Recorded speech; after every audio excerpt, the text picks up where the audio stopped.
alternative for those who weren't able to participate in the training. That's how important we think that it is. So I am the committee chair for the committee that has been planning for the hypothermia season and our church's response to that in partnership with Facets. And when I've finished with the overall presentation, Ann will come up and we'll break into the groups with the different committee chairs, subcommittee chairs about your particular functional areas. So let's go ahead and move on to the first slide. The Hypothermia Prevention Program has been going on in Fairfax County since 2003, and the way that it got started actually was several churches came together and decided to do something about people who were homeless, who were not going to the shelters during the wintertime. And so they actually started the program organically through the faith communities. After a couple of years, the county decided that they needed to be involved for good reason because they had money that could support the program and contracted with Facets to administer the program, and that's what's been going on for the last several years. So it's a partnership between churches, the faith community, and Facets to make sure that every person in Fairfax County who needs shelter has shelter. And it is first and foremost a life-saving program. The whole purpose for this program is to offer an opportunity for people who would face hypothermia in the winter to be able to come in out of the cold. Secondarily, after a few years, Facets began to recognize that when the people would come into the shelters, it was a great opportunity for them to work with the guests who would come, to work with them to take steps to come out of homelessness. So that's the second goal, is to provide that opportunity. But again, first and foremost, this is a life-saving program. Next slide, please. The program is based on a few basic principles, and those principles are, first of all, that a homeless person deserves a safe, warm place to go in the wintertime. And because of that, every person who is a single adult individual, and that is basically a classification that means there's no children involved in the person directly. Any person who is homeless and is an adult is accepted into the shelter. Families are not allowed. There is a whole system in place to help families that are homeless. But again, the definition of family means that it has a child involved. So it's not uncommon for us to even see married couples or people who say they're married coming into the shelter. We're also considered a low-barrier shelter, and what that basically means is that because the purpose is to save people's lives, that people who come in with issues are still permitted to come in.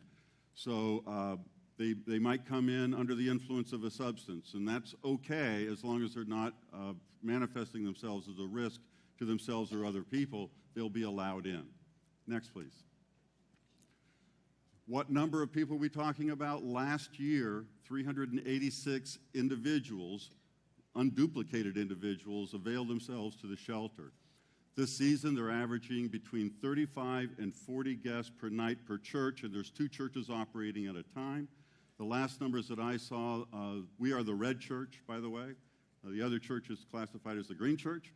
The last numbers I saw, I think that right around 50 was the maximum number that came into the shelter a couple of weeks ago for the red church, and I think the lowest number was 31. So those are the numbers that we're looking at. The average still is around 35 to 40. We have a shelter organization. There will be somebody from Facets who will be here from the time that shelter opens until it closes the following morning. It operates from 5 p.m. overnight until 7 a.m. And this Facets staff person, at least one of them will be here, sometimes there may be 2, is responsible basically for enforcing the rules. Facets has a bunch of rules. We'll talk about them in a few moments that apply to the guests, and they're the rules enforcer. The church is the hospitality function.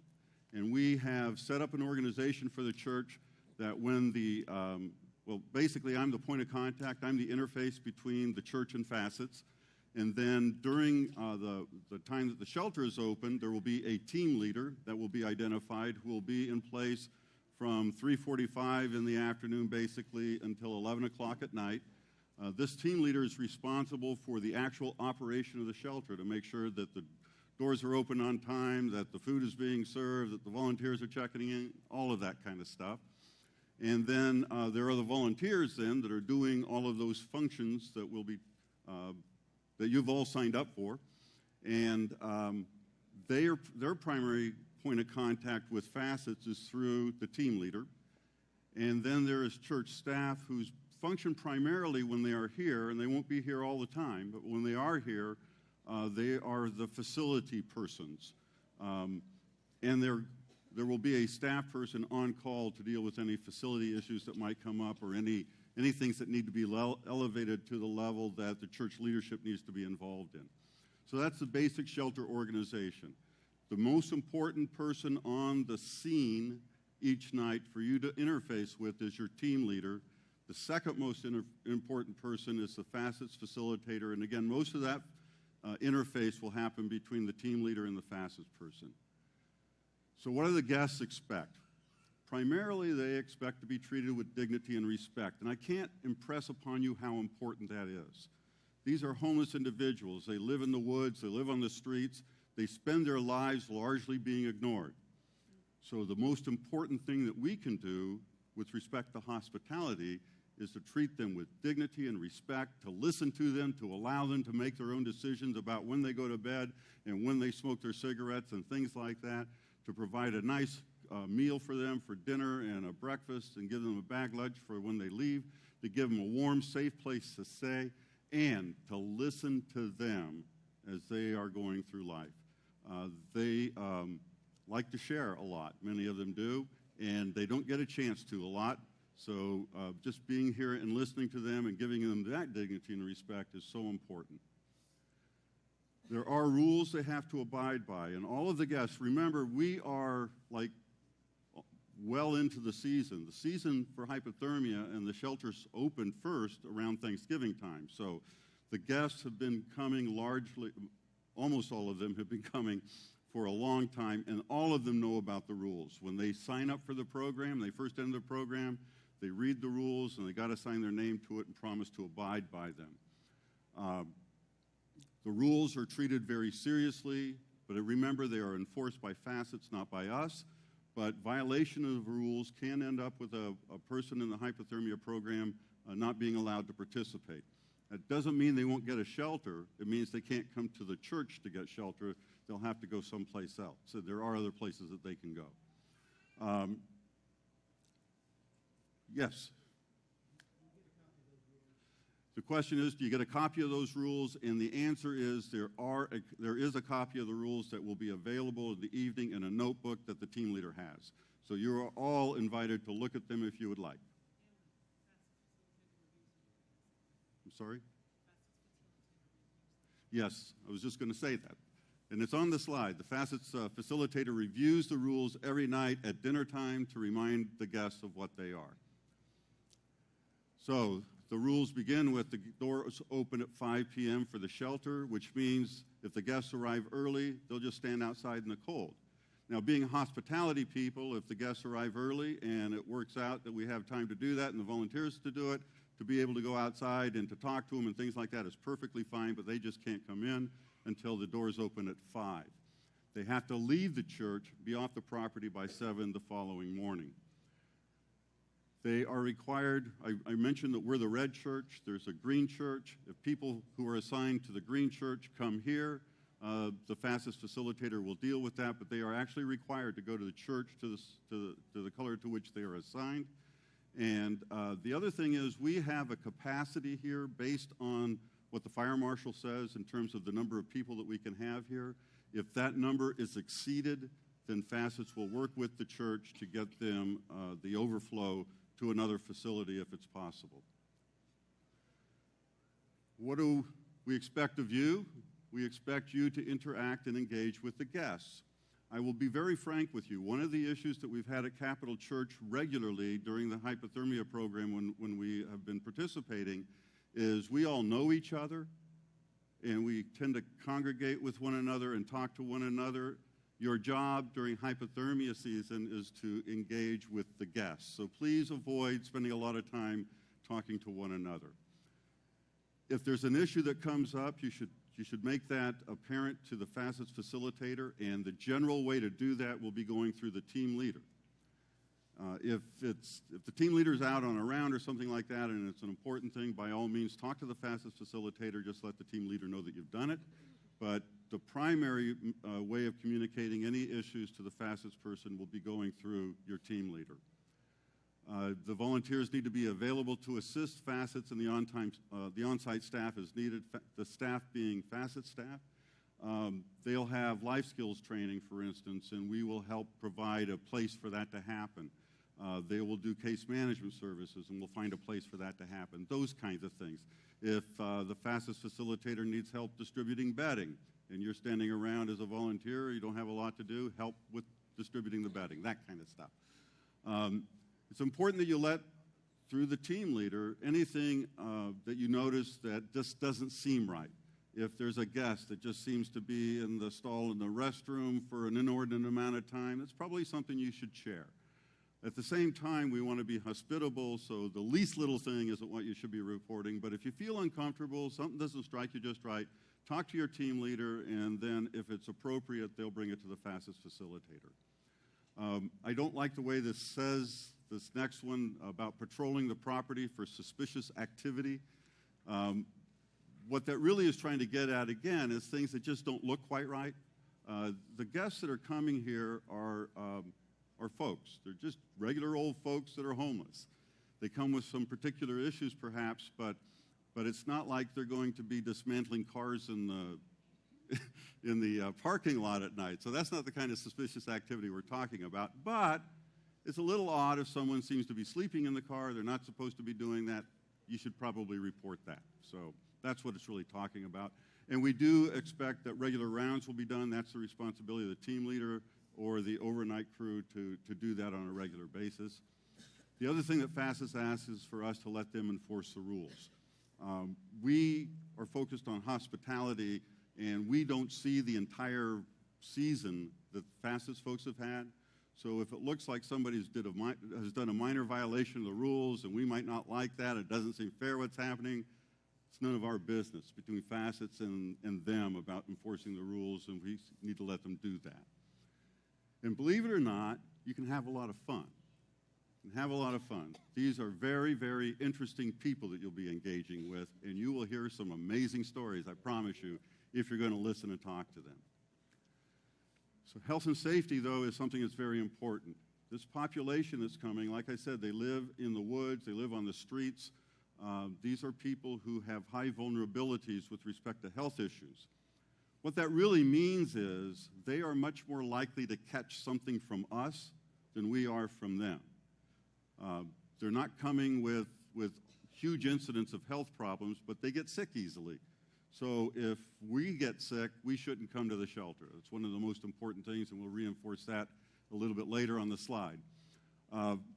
Some guests may show up with flu-like symptoms. The facets facilitator will work with us to have that person isolated. Sometimes there are health issues that come up that facets will share with us, but these are individuals, and remember, if you go back a few slides, if you'll recall, respect and dignity, that means their privacy.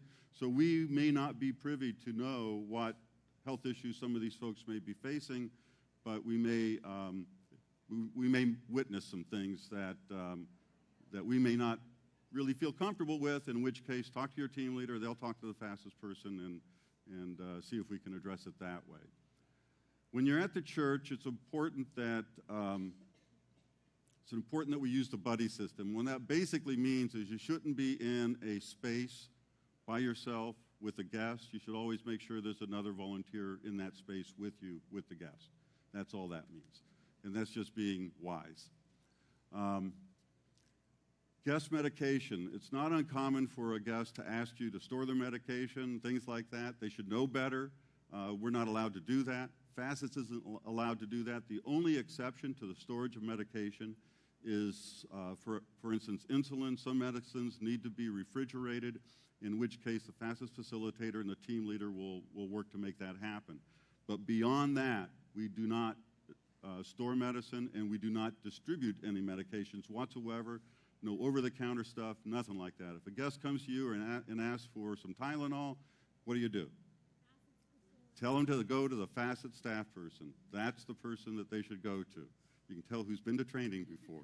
And that's basically the answer to anything that a guest asks you to do that you know you're not supposed to do, is say, hey, why don't you go talk to that facet facilitator over there? It's not your issue. You shouldn't have to deal with it. And facet staff can do some administration of Tylenol, but that's the only thing that they can do. Remind you to wash your hands, use hand sanitizer, things like that. The most important rule that Facets has is no aggression is permitted on the part of a guest. If you see that, you should really report it immediately to your team leader, who then will bring it to the Facet staff person, and they will deal with it. Aggression in any form is not permitted of the guests. Another important rule is that, for us, is that if you see anything that you think requires you to call 911, it's an emergency situation, whatever that is, if you think maybe you ought to call 911, please call 911. Everybody is empowered to do that. As soon as you can after you do that, let your team leader know, who will let the Facet staff person know, because it's kind of embarrassing when the ambulance shows up and nobody knew they were coming but you.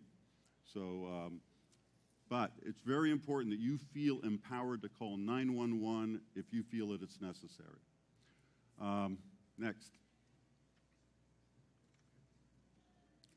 Privacy and confidentiality is very important for both the guests and for us. When you come to the shelter for the first time, there's a form that you will fill out as a volunteer, and part of that is a confidentiality agreement. I would encourage you to read it. Make sure you understand what you are signing, but basically, it's the Vegas rule. What happens at Capital Church at Hypothermia stays at Capital Church for Hypothermia. You need to respect the guest privacy. They have their belongings. We don't go searching through their belongings and things like that. It's also important that you safeguard your own privacy. No one should know more than your first name. They shouldn't know how many kids you have, where you live, what your phone number is. None of that stuff should they know. And they shouldn't know that that I used to work at Facets or that Laura used to be on the board. None of that's any of their business, so maintain your privacy and maintain the privacy of the other people in the shelter. It's okay for them to know who the church staff person is if that comes up, but that's Ann. She works on the church staff. That's the extent of the information they need to know about Ann. I promise you, if you give one of these guests your phone to use, they will be calling you, and you will end up having to change your phone number, because you are the point of least resistance for them to ask somebody for help, and they will ask you. So don't do that. Don't give out your phone number, email, none of that stuff. Don't become Facebook friends, okay? And again, safeguard the confidentiality and the privacy of the other staff people and volunteers in the shelter. This is a quick rundown of the schedule. It's a little bit flexible, but basically at 3:45, the team leader and some of the volunteers start to arrive in the afternoon. Food preparation begins shortly thereafter. The Facet staff will arrive around 4:30, a half an hour before the shelter opens. We would like to get as many of the volunteers together before the shelter opens to be able to pray together. We are never supposed to forget that we're the church, and for us to pray before meals is certainly expected and appropriate. For us to pray together as a team before the work starts is essential, absolutely essential. Shelter opens at 5. There's some sign-in and registrations. The drivers will go to Wheelie Station and have made a first trip and are going to go on their second trip.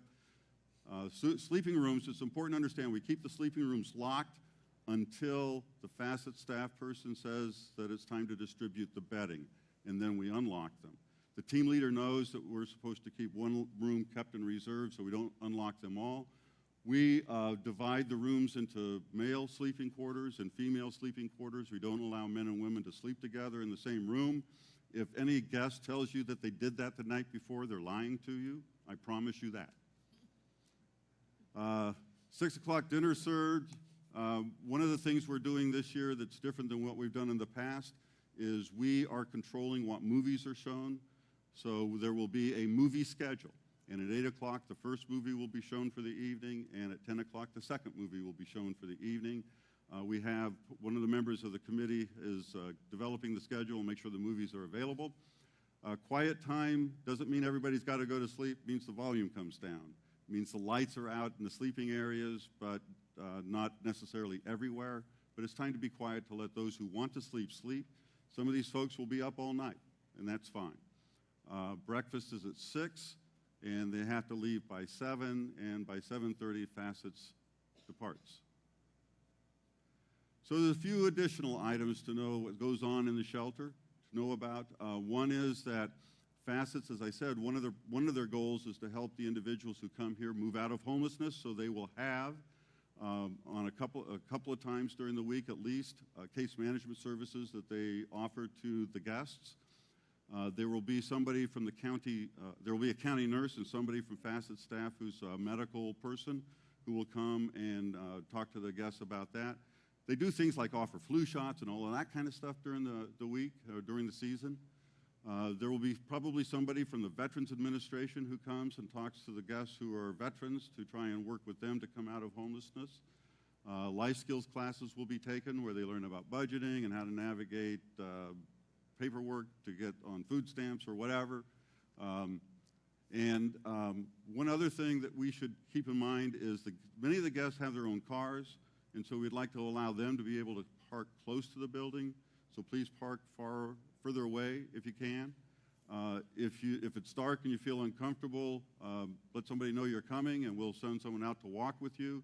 And women volunteers at night, when you go back to your car, make sure somebody goes with you, just a little bit of safety, but we don't want you walking to your car by yourself. So ask the team leader to find somebody to walk with you. And you can look through these scenarios, if you would. The first one is the overnight facilitator. That's the fastest person, is found asleep at 1 a.m. What should you do? At 1 a.m., you don't have a team leader, but you do have the overnight crew, and the overnight crew should call the team leader after you wake the fastest person up. It's important that you wake the fastest person. They're not supposed to be sleeping. So you wake them up, and then you let me know. You don't have to let me know that night, but I will be talking to Facets the next day. The Facets facilitators have certain expectations and requirements, and when they don't do what they're supposed to do, we are obligated to let the Facets senior staff know so that they can address those issues and we don't have to worry about them anymore. So you find a bottle of liquor on the church grounds when you make a nightly round. What should you do then? Talk to your team leader, who will talk to the Facets facilitator. That's actually the answer to all these things. You talk to your team leader, and they'll, well, yeah, pour it out and throw it away. If you don't feel comfortable doing that because you don't have gloves on or stuff, that's fine. Leave it there. Go get the team leader, and they'll take care of it. But you're right. That's what will happen is it'll get poured out and thrown away. They're not supposed to have alcoholic beverages here in the area, at the property. But surprise, surprise, sometimes they do. So,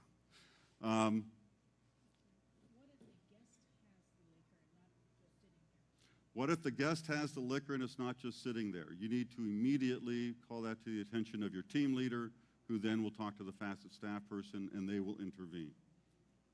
Good question. Are there any other questions? Yes? The question is, are the guests checked for weapons? And the answer to that is no.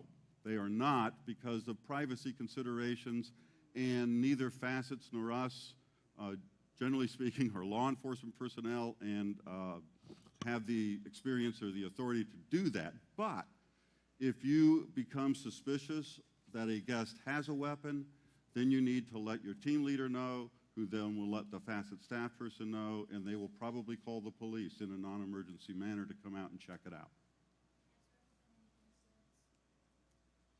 Have there ever been any incidents with weapons? I am not aware of any, and I worked for Facets for 4 years. This season, I've been told that there have been virtually no altercations or incidents with the guests. So violence aggression, that kind of stuff, honestly, is rather rare. It happens on occasion, but it happens very, very rarely, and it's taken care of very, very quickly when it does by calling the police. And the guests know that. Yes?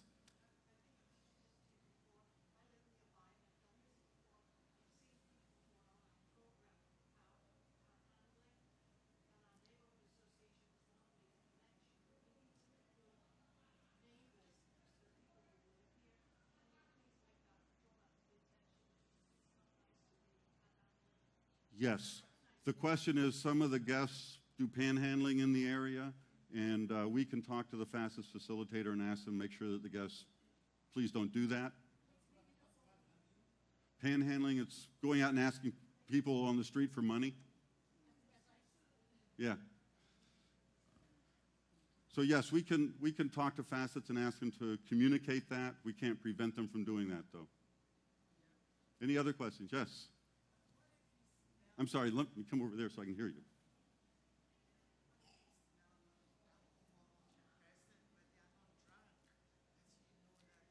Okay. The question is, what if you smell alcohol in the individual, but they're not drunk?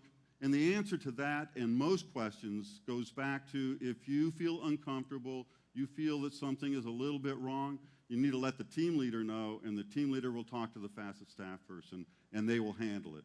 But you need to recognize that one of the worst things that you can do with a person that's under the influence of alcohol is make them go outside in the cold. We want to make sure that they come in from the cold unless they present a danger to themselves or others. And then that's not our call, it's the fastest person's call.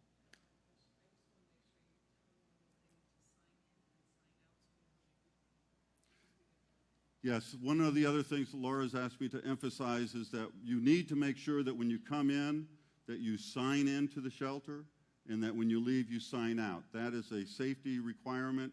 If there is a fire or something that requires us to evacuate, we need to have a good count of who is here so that we can count you outside and we aren't sending the fire department in to rescue somebody that's not here.